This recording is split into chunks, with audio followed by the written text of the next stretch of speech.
সংক্ষিপ্ত আলোচ্য বিষয় তাওবার গুরুত্ব, শর্ত এবং তাওবা করার পদ্ধতি। আজকে আমরা আলোচনা করব তাওবা কাকে বলে, তাওবা কিভাবে করতে হয়, তাওবা কবুলের জন্য কয়টি শর্ত রয়েছে। এই বিষয়গুলো সামনে রেখে আমরা সংক্ষিপ্ত আলোচনার চেষ্টা করব ইনশাআল্লাহ। ওয়া তাওফিক ইল্লা বিল্লাহি আলাইহি তাওয়াক্কালতু ওয়া ইলাইহি উনীব। আল্লাহ রাব্বুল আলামিন মানুষকে সৃষ্টি করেছে আশরাফুল মাখলুকাত তথা সৃষ্টির সেরা জীব হিসাবে। আল্লাহ রাব্বুল আলামিন মানুষকে আরবিতে নাম দিয়েছেন ইনসান। ইনসান শব্দটি নাসিয়া থেকে এসেছে, যার অর্থ হচ্ছে ভুলে যাও। নাসিয়া আদম ও বানুহু, আদম আলাইহিস সালাম ভুল করেছিলেন, আর আমরা তার সন্তান, আমরা ভুল করি কি করে? ভুল করি। আদম আলাইহিস সালামকে আল্লাহ বলছিল লা তাকরাবু হাযিহিশ শাজারা, এই গাছটার নিকটবর্তী হয়ো না। এরপরেও তিনি ভুলবশতে শয়তানের প্ররোচনায় সেই গাছের নিকটবর্তী হয়েছিলেন। আল্লাহ তার ফলশ্রুতিতে জান্নাত থেকে দুনিয়াতে নামিয়ে দিয়েছে। আল্লাহ রাসূল সাল্লাল্লাহু আলাইহি ওয়াসাল্লাম বলছেন হাদিসে কুদসি যে মানুষ যদি ভুল না করত, আমি মানুষ জাতিকে ধ্বংস করে এমন একটা জাতি সৃষ্টি করতাম যারা ভুল করত আবার তাওবা করত। তার মানে আল্লাহ রাব্বুল আলামিন তাওবা করাটাকে মানুষের একটা বৈশিষ্ট্যের অন্তর্ভুক্ত করেছে। তাওবা বা ভুল করা এটা মানুষের স্বভাবজাত ধর্ম বা বৈশিষ্ট্যের অন্যতম। যদি তাই না হতো তাহলে আল্লাহ এটা বলতেন না যে ভুল না করলে আমি তোমাদের ধ্বংস করে দিতাম। তার মানে আল্লাহ এটা দ্বারা এটা বুঝান নাই যে আমাদের বেশি বেশি ভুল করতে হবে, বরং আল্লাহ বুঝাতে চাইলেন যে কেউ যদি না জেনে অহেতুক কোনো কাজ করে ফেলে, ভুল করে ফেলে, তাহলে আল্লাহর তাওবার দোয়া তার জন্য সবসময় খোলা রয়েছে বলে সুবহানাল্লাহ। তাওবা শব্দটি মূলত আরবি, এর আবিধানিক অর্থ ফিরে আসা, প্রত্যাগমন অথবা প্রত্যাবর্তন করা। আবার এইটা অর্থ অনুশোচনা অথবা নিজের ভুল বুঝতে পারা, এই জাতীয় অর্থ হয়। ইসলামের শরীয়তের পরিভাষায় কেউ পাপ করার পর সেই পাপটা যে আসলেই পাপ, এই অনুশোচনা বোধ থেকে সে শরীয়তে ফিরে আসে, এটাকেই বলা হয় পাপ। মাজমু সুলুক গ্রন্থে বলা হয়েছে আত-তাওবা শারআন হিয়া রুজু ইলা আল্লাহ তাআলা। তাওবা হচ্ছে ওই জিনিস যেটা পাপকে পাপ বুঝে আল্লাহর দিকে ফিরে আসা। মা দাওয়ামান নিদা ওয়া কাসরাল ইস্তিগফার, মানে আমি যে একটা ভুল করেছিলাম, ভুলটা বুঝতে পেরে আল্লাহর দিকে ফিরে আসলাম যে আল্লাহ আর আমি কখনো পাপ করব না, এবং বেশি বেশি ইস্তিগফার করা যে আল্লাহ আমি পাপ করেছি, ভুল করেছি, আর আমি ভুল করব না, এটাকেই বলা হয় তাওবা। এই জন্য আল্লাহ রাব্বুল আলামিন তাওবার গুরুত্ব প্রসঙ্গে বলতে যে সূরা তাহরিম 66 নং সূরার 8 নং আয়াতে বলছেন ইয়া আইয়ুহাল্লাযীনা আমানু, হে ঈমানদাররা, তুবু ইলাল্লাহ, তোমরা আল্লাহর দিকে ফিরে আসো, তাওবাতান নাসুহা, এমন ভাবে ফিরে আসো, এমন ভাবে তাওবা করো যাতে আল্লাহ তোমার তাওবাটা কবুল করে। তার মানে আল্লাহ এখানে বুঝাতে চাইলো যে তাওবাতান নাসুহা, তাওবার মতো তাওবা করতে হবে। নাম কাওয়াস্তে ভুল করলাম ভুল হয়েছে, এইটা তাওবা। হয়তো কোনো একজন ছাত্র ক্লাসে দেরি করে এসেছে, শিক্ষক ক্লাসে ঢুকতে দিল, এমনিতে বললো তার ভুল হয়ে গেছে, অন্তর থেকে বলেনি, পরের দিন ও প্রস্তুতিও নেয় নাই যে আগে আসতে হবে। তার মানে এইটা আসলে ভুল স্বীকার করা না, এটা বাঁচার জন্য।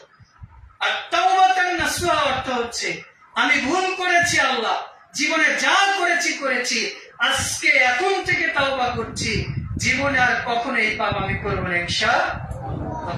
এইটাকে বলা হয় তাওবাতুন নাসুহা, মানে গ্রহণযোগ্য তাওবা। আর আল্লাহ রাব্বুল আলামিন যারা তাওবা করে, যারা ভুল করার পরে ক্ষমা চায়, আল্লাহ রাব্বুল আলামিন তাদেরকে ভালোবাসেন, তাদেরকে পছন্দ করে। রাসূল সাল্লাল্লাহু আলাইহি ওয়াসাল্লাম বিশেষ করে সূরা নিসা 4 নং সূরা 110 নম্বর আয়াতে আল্লাহ বলছেন যে কেউ যদি পাপ করে তাহলে সে নিজের উপরে জুলুম করে। কেউ যদি শিরক করে তাহলে সে কার উপর জুলুম করেছে? আল্লাহর উপর। কেউ যদি প্রতিবেশীর হক নষ্ট করে প্রতিবেশীর উপর জুলুম করেছে। আর সে যদি পাপ করার পর তাওবা না করে ফিরে না আসে, সে নিজের উপরে জুলুম করেছে। কিভাবে জুলুম করেছে? আল্লাহ বলেছে 5 ওয়াক্ত সালাত আদায় করতে, ও সালাত আদায় না করে ঘুরে বেড়াচ্ছে। প্রথমত আল্লাহর বিধানকে ইগনোর করলো, দ্বিতীয়ত নিজের উপর জুলুম করলো। কিভাবে? দুনিয়াবি জুলুম কিভাবে? ও যদি সালাত আদায় করত তাহলে দৈহিক, মানসিক, সুস্থ বা আত্মতৃপ্তি পেত, তার মানে নিজের শরীরের উপর জুলুম। আর আধ্যাত্মিক বা পরলৌকিক জুলুম কি? ও সালাতের মাধ্যমে মুসলিম যে যার প্রমাণ ছিল, ও সালাত আদায় না করে নিজের উপর জুলুম করে নিজেই মুশরিক হয়ে গেছে, নিজেই ইসলাম থেকে খারিজ হয়ে গেছে। আল্লাহ চুরি করতে নিষেধ করেছে, ও চুরি করেছে মানে অপরের উপর জুলুম করেছে আর অন্যায় ভাবে আত্মসাৎ করে নিজের হারাম খেয়েছে, আল্লাহর ইবাদত কবুল করবে। এইবার আসি যে তাওবা কবুলের শর্ত কয়টি? মৌলিক ভাবে তাওবা কবুলের শর্ত 3টি, তবে বান্দার সাথে সংশ্লিষ্ট হওয়ার কারণে 4টি।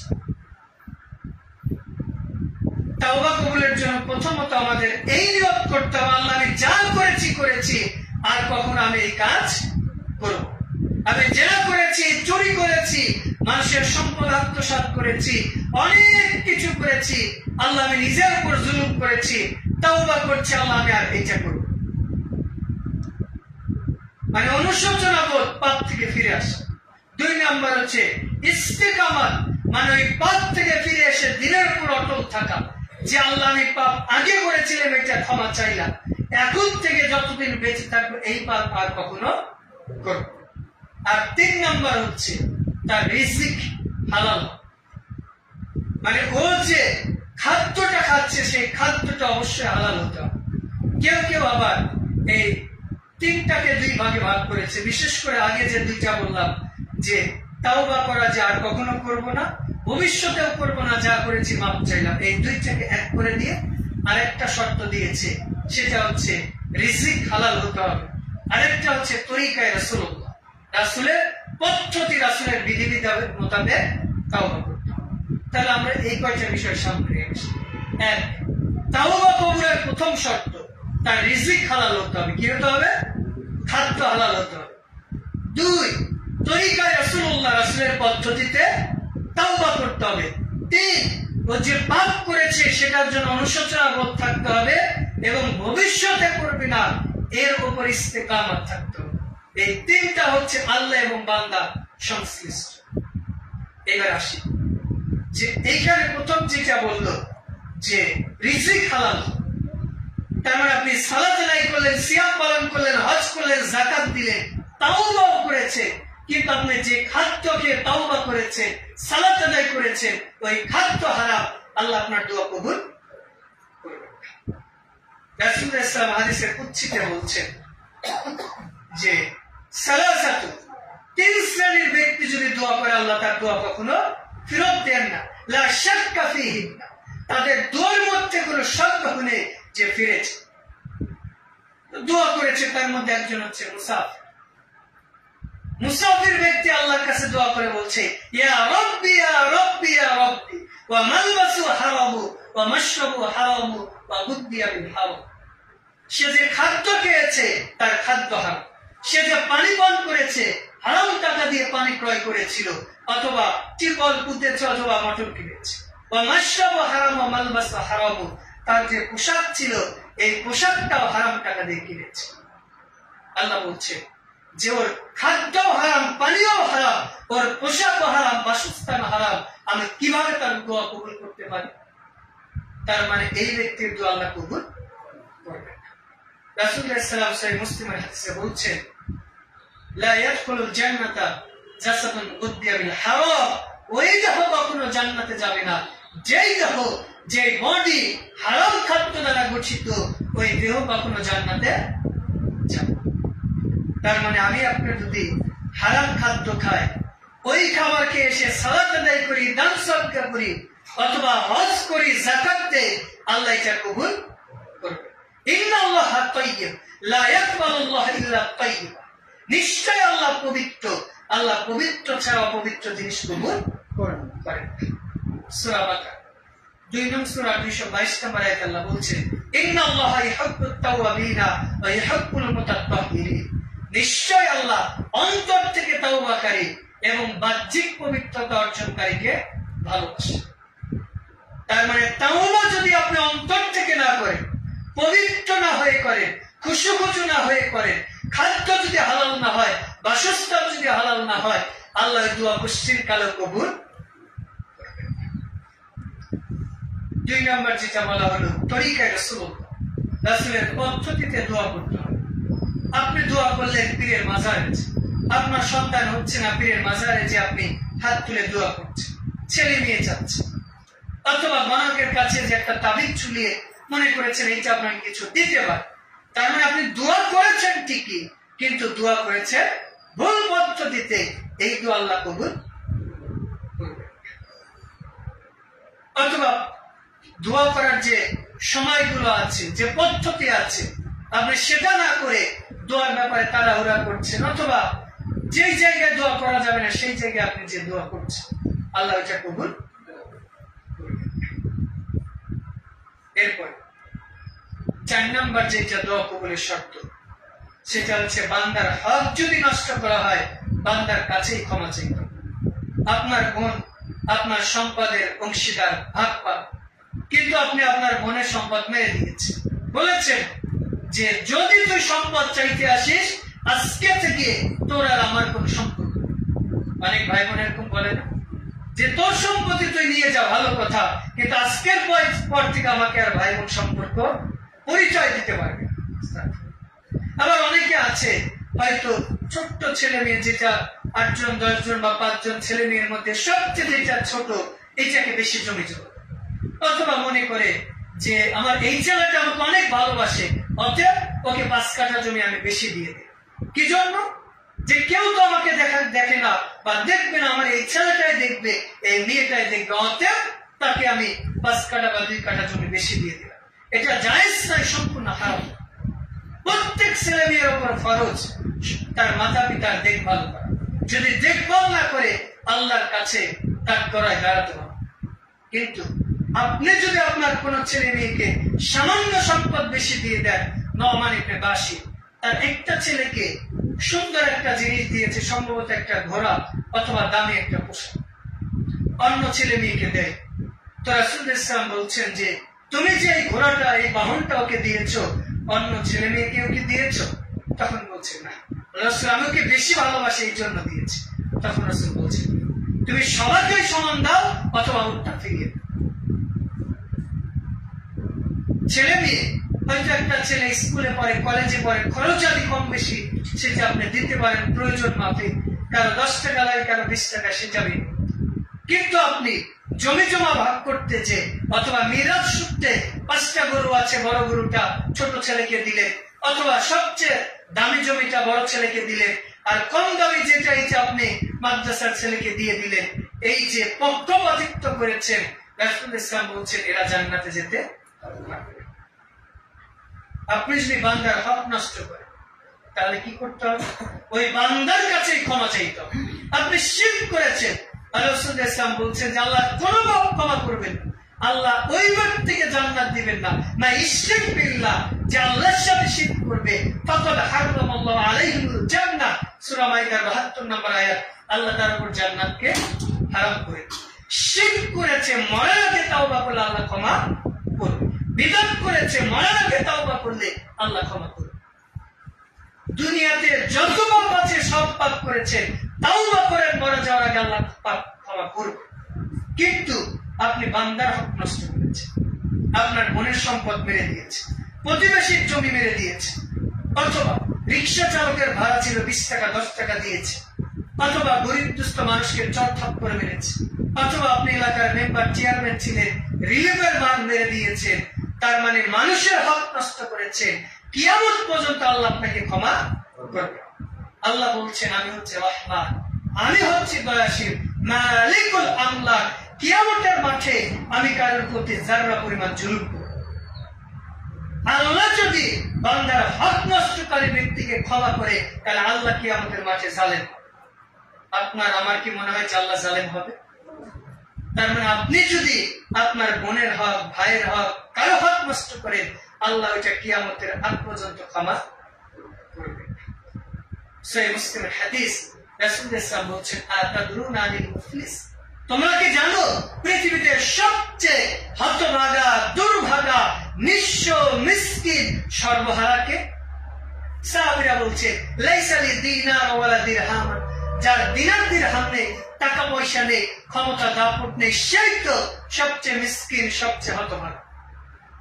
তো রাসূলুল্লাহ সাল্লাল্লাহু আলাইহি ওয়াসাল্লাম বলছেন, তোমাদের কাছে মনে হচ্ছে যার টাকা পয়সা, বাড়ি ঘর নেই, সেই ব্যক্তি সবচেয়ে মিসকিন, কিন্তু আল্লাহর কাছে ওই ব্যক্তি মিসকিন যার অনেক টাকা, অনেক বাড়ি ঘর, ধন সম্পদ, অনেক ইবাদত করেছে, সালাত আদায় করেছে, হজ করেছে, যাকাত দিয়েছে, কিন্তু কিয়ামতের মাঠে ওর আমলনামা একেবারে শূন্য হয়ে যাবে।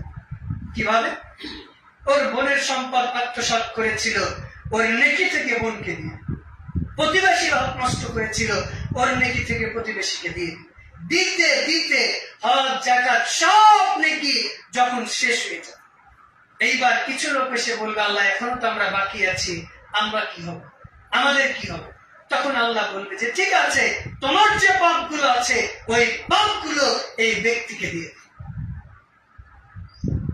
তার মানে যারা জুলুম করেছে, জুলুম করে দুনিয়া হয়তো সাময়িক সময়ের জন্য একটু শান্তিতে আছেন, দাপটে আছেন, মারা গেলে আপনার দাপট শেষ। বরং যাকে আপনি জুলুম করেছেন সেই কিয়ামতের মাঠে প্রকৃতপক্ষে রাজা, কারণ আপনি তো মিসকিন হয়ে যাবেন, নেকি সব দিয়ে দিবেন, আর ওই মাজলুম ব্যক্তি আপনার নেকি নিয়ে সে সহজেই জান্নাতে যাবে। এই জন্য তাওবা কবুলের এই মৌলিক চারটা শর্ত আল্লাহ আমাদের মেনে চলার তৌফিক দান করুন। বিশেষ করে আমরা যদি পাপ করি, পাপ কাজ করার সাথে সাথে আমাদের উচিত ভালো কাজ করা। রাসূলুল্লাহ সাল্লাল্লাহু আলাইহি ওয়াসাল্লাম সহিহ মুসলিমের হাদিসে বলছেন, যদি তোমাদের কোন ব্যক্তি ইত্তাকু হাইসু কুনতা, তোমরা যেখানেই থাকো না কেন আল্লাহকে ভয় করো। যদি তোমরা ভুলবশত কোন পাপ কাজ করে থাকো, তাহলে একটা নেকির কাজ করো, তামহুহা, এই নেকির কাজ তোমাদের পাপগুলো মিটিয়ে দিবে বলে সুবহানাল্লাহ। সূরা ফুরকান 25 নম্বর সূরা 70 নম্বর আয়াত আল্লাহ বলছে, ইল্লা মান তাব ওয়া আমানা আমিলা সালিহ, কেউ যদি পাপ কাজ করে এরপর ঈমান আনে, সৎ কাজ করে, ইবাদদিল্লাহ সাইয়্যাতি, আল্লাহ কি করবে? এই তাওবার কারণে তার পাপগুলোকে কনভার্ট করে দিবেন নেকিতে, হাসানা, আল্লাহ তার পাপগুলোকে নেকিতে পরিপূর্ণ করে দিবে বলে সুবহানাল্লাহ। মানে আমি আপনি জেনে হোক বা না জেনে হোক অনেক পাপ করেছি, অনেক ভুল করেছি, চিন্তা করছে আল্লাহকে আমাকে ক্ষমা করবে। আল্লাহ বলছেন যে আমার কাছে তাওবা করো, আমি তোমাকে ক্ষমা করে দেব বলে সুবহানাল্লাহ। তাওবা করলে আল্লাহ কতটুকু খুশি হয় দেখো।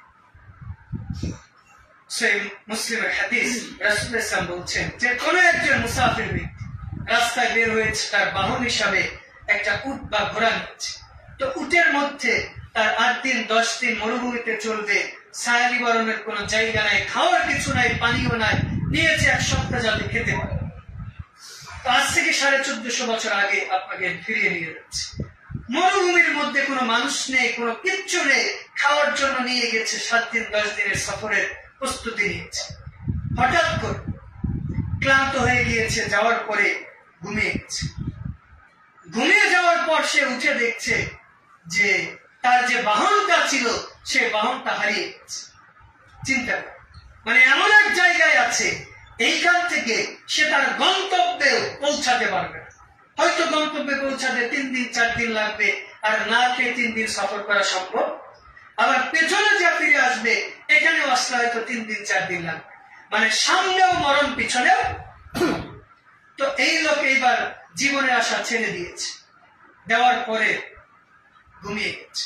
ওই যে অনেক সময় আমরা যারা বড়শি দিয়ে মাছ মারি, মারতে মারতে যখন উঠে না বলে শেষবার ফেলে দিয়ে গেল, তো বড়শি ফেলে দেওয়ার পর দেখা যায় যে অনেক সময় বড় মাছ উঠে যায়। তো এই ব্যক্তির মতো সে একই ঘটনা, তো কি করেছে, ঘুমিয়ে গেছে। হঠাৎ করে ঘুম ভেঙেছে কোন একটা শব্দে, উঠে যাচ্ছে যে ওই যে তার ঘোড়াটা ছিল, বাহনটা, ওই বাহনটা তার খাদ্য পানীয় সব নিয়ে তার মাথার কাছে এসে দাঁড়িয়ে গেছে। বলছে এইবার এই ব্যক্তি আনন্দে বলছে, আল্লাহুম্মা আনতা আবদু আনা রাব্বুকা, আল্লাহ তুমি আমার বান্দা আর আমি তোমার। সুবহানাল্লাহ। চিন্তা মানে বললো কি, আল্লাহ আমাদের বান্দা না আল্লাহ আমাদের রব? আল্লাহ আমাদের রব, কিন্তু কি বললো, আমি আল্লাহর কি, কিন্তু বললাম কি। ওই যে মানুষ যখন খুব বেশি আনন্দিত হয়, মানে চাওয়ার চেয়ে যখন বেশি পায়, তখন মানুষ অনেক সময় আনন্দে কেঁদে ফেলে না, মানে কি বলবে সেটা বুঝতেই পারে। তো এই ব্যক্তি তার জীবনের আশা ছেড়েই দিয়েছিল যে নির্ঘাত আমার মৃত্যু। এরপরে যখন সে বেঁচে এসেছে, তখন সে কি বললো যে আল্লাহ আপনি আমার বান্দা, আমি আপনার রব।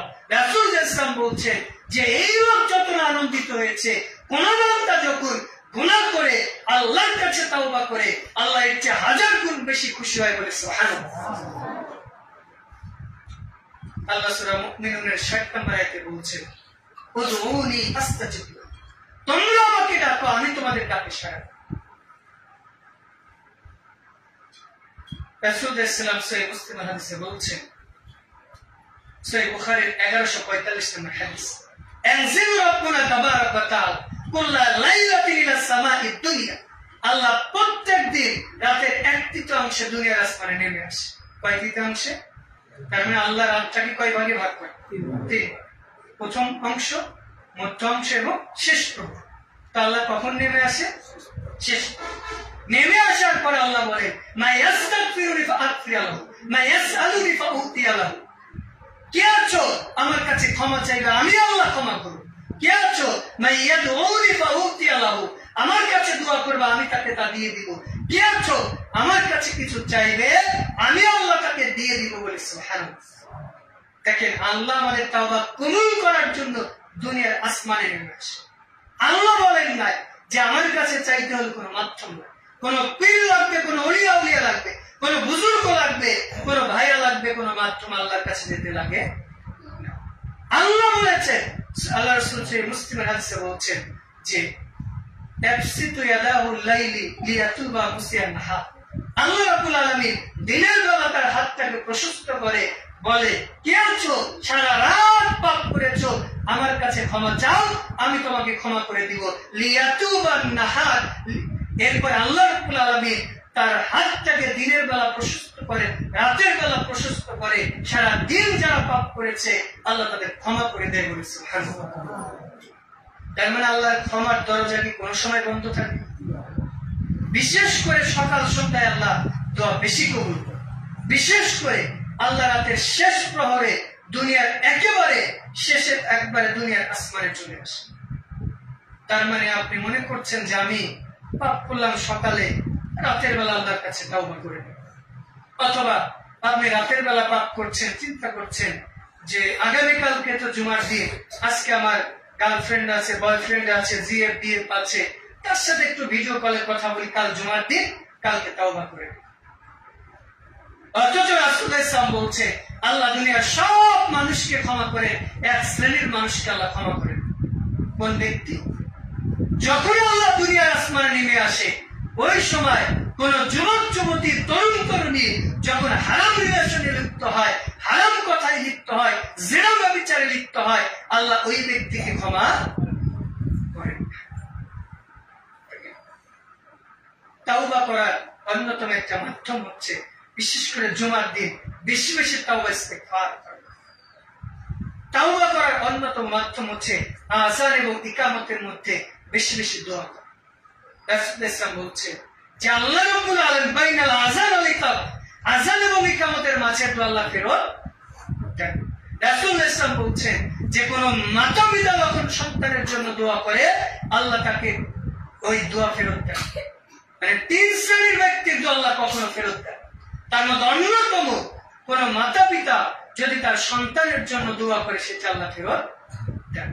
জন্য আপনাদের প্রতি নাসিহা, অনলাইন এবং অফলাইনে যারাই শুনছে, যদি যুবক যারা আছে আমরা যে হারাম রিলেশন করি, তারা আজকেই তাওবা, আর যারা বিয়ে করার পরেও পরকীয়ায় লিপ্ত হচ্ছে তারা আমরা আজকেই তাওবা, কারণ যারা অবিবাহিত তাদের তাওবা কবুলের পথ ঘাটাচ্ছে।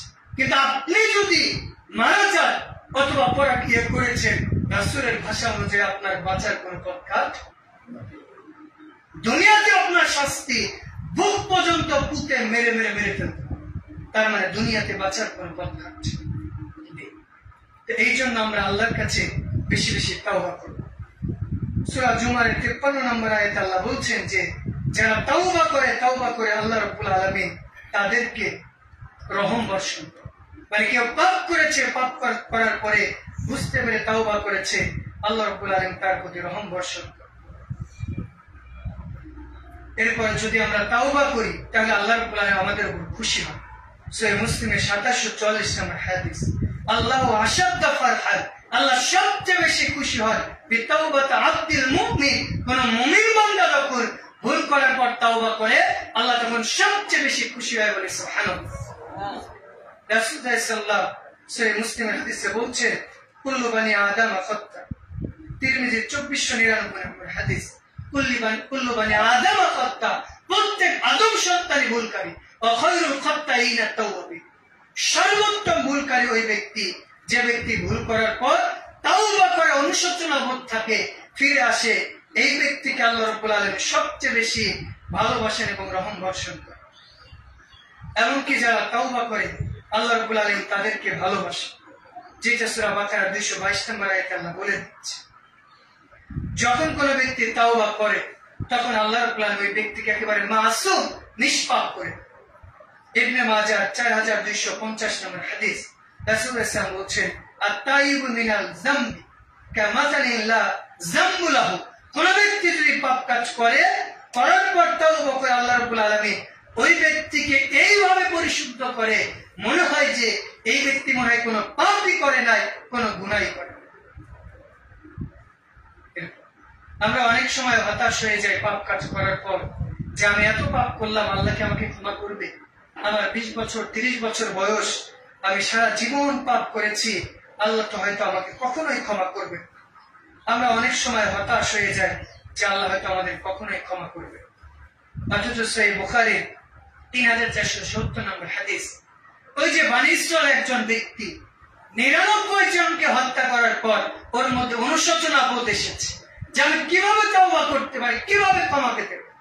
তখন একজন বলল যে তোমার তাওবার কোনো পথ নেই, আল্লাহ তোমাকে ক্ষমা করবে। আগেও কেউ ক্ষমা করেছে, বলে আল্লাহ তো গাফফার, ক্ষমাশীল, আর ও বলে আল্লাহ ক্ষমা করবে না, বলে ও তাওবার পথ খুঁজে বেড়াচ্ছে।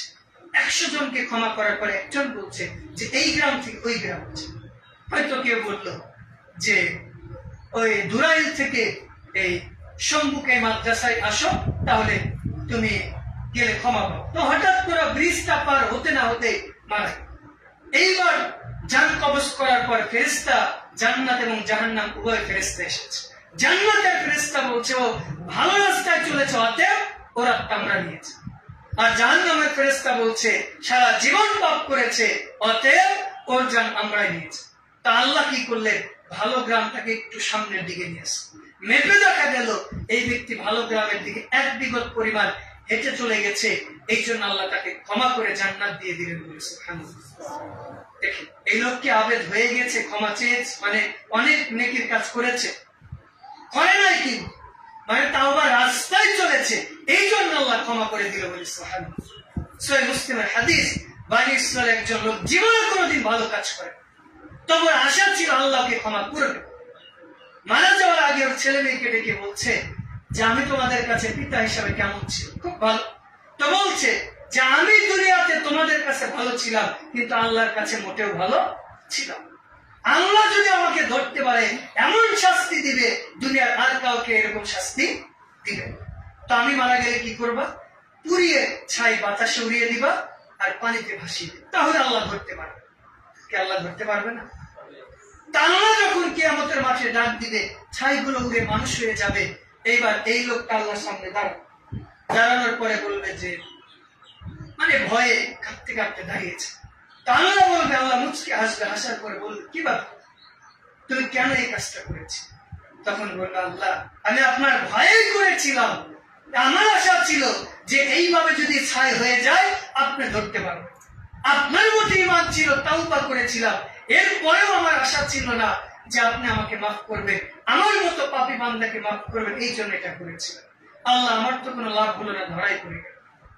এইবার আল্লাহ রাসূল বলছেন, আল্লাহ বলছে আল্লাহ সমস্ত গুনাহ মাফ করে দিয়ে ওকে জান্নাত দিয়ে দেবে বলে সুবহানাল্লাহ। সহিহ মুসলিমের হাদিস। বনী ইসরাঈলের একজন পতিতালয়ের মহিলা, যে জীবনে কোনোদিন ভালো কাজ করেনি, দেহ ব্যবসা করে, আল্লাহর প্রতি ঈমান ছিল, হয়তো আল্লাহর প্রতি ভয় ছিল, কোন সময় হয়তো তাওবা করেছে। এই মহিলা কুকুরকে পানি পান করানোর কারণে কি করেছিল? জান্নাত দিয়েছিল। তার মানে ওর মধ্যে ঈমান ছিল। আমরা অনেক সময় পাপ করে হতাশ হয়ে যাই, নিরাশ হয়ে যাই যে আল্লাহকে আমাকে ক্ষমা করবে। আবার অনেক সময় আমরা বলি যে এই লোক এত বড় পাপী, একে আল্লাহ কখনো ক্ষমা করবে। আমরা বলি যে ইরশাদ শিকদার এত বড় পাপী ছিল, আল্লাহ হয়তো ওকে কখনো ক্ষমা করবে। তা আল্লাহ যদি ক্ষমা করে আমার কোনো যায় আসে? আল্লাহ যদি সব মানুষকে ক্ষমা করে কিন্তু আমি যদি জাহান্নামে যাই, আমার লাভ আছে? দুনিয়ার সবাই জাহান্নামে গেল, আমি জান্নাতে গেলাম, তাহলে আমার কোনো লস আছে? আল্লাহ বলছে কু আনফুসাকুম আহলিকুম নার, নিজেকে বাঁচো, এরপরে মানুষকে বাঁচানোর চেষ্টা। সহিহ বুখারী হাদিস, রাসূল সাল্লাল্লাহু আলাইহি ওয়াসাল্লাম বলছেন যে ইয়া আইয়ুহান নাস, হে মানুষ জাতি তোমরা জেনে রাখো, আল্লাহ ইন্নী লা আস্তাগফিরুল্লাহ ওয়া আতুবু ইলাইহি ফি ইয়াওমি মিন 70 মাররা। সহিহ বুখারী 6307 নম্বর হাদিস। আল্লাহ কসম করে বলছে, নিশ্চয় আমি প্রত্যেক দিন 70 এর অধিক আল্লাহর কাছে ইস্তেগফার করি। রাসূল সাল্লাল্লাহু আলাইহি ওয়াসাল্লাম কয়বার ইস্তেগফার করতেন আল্লাহর কাছে? 70 বার অধিক। এরপরের হাদিস সহিহ মুসলিম 2702, ইয়া আইয়ুহান নাস, হে মানুষেরা, তুবু ইলাল্লাহ, আল্লাহর কাছে ফিরে আসো, ফাইন্নী আতুবু ইলাইহি ফি ইয়াওমি 100 মাররা, নিশ্চয় আমি প্রত্যেক দিন আল্লাহর কাছে 100 বারের অধিক তাওবা। তার মানে 70 এবং 100 দ্বারা রাসূল ইসলাম বোঝাচ্ছে যে তিনি অধিকারে আল্লাহর কাছে তাওবা করছেন।